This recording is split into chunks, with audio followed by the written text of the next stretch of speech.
जदि राली रे हेलमेट पिंधाटा आपड़ कहे मुझे अधा विधायक बर्तमान लाइन ठिया फाइन देवे भुवनेश्वर में हेलमेट चेकिंग सारा राज्य में कौट हेलमेट चेकिंग अच्छी कहले कौ सहर को जी अरे गाँव को गला हेलमेट पिंधा लोक चिड़ौन आमको बोकाउरे आम खाली मार्क करते आप जदि चेकिंग हो सब थाना कर केवल भुवनेश्वर कराहब केवल भुवनेश्वर लोक नियम मानिगले आ भुवनेश्वर लोक फाइन देगले जदि आम भुवनेश्वर लोक जो मैंने नियम कर फाइन दौरान सरकार तांको कौन व्यवस्था करिया कथा करूँ परिवेश प्रदूषण पैसा नौ मो कह कथा से टंका गुड़ाक आप जंगल परिवेश विभाग को दिंतु गछ लागू मो कह कथा जो मैंने परिवेश सर्टिफिकेट करना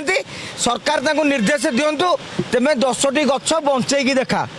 ना 10टी गछ लगे फटो देखा मुझे सहीटा गोटे भल आप देखिए कोर्टे बहुत बड़ बड़ दंड को उच्छेद करदे हाईकोर्ट बेले बेले देखते नहीं चंडी मंदिर पाखे चप्पल सफा कर दियो चंडी मंदिर पाखे भोग डाला रख एमती किसी किसी कम दौरान जो काकुड़ी चोर को मुंड काट कौन टंकार गोड़ी माटी 10,000 लखा फाइन परिवेश प्रदूषण सत्य केवल ये बाइक चालक आ कार चालक चलू करुँच तेणु ये भांड प्रहसन एगुरा सब बंद करा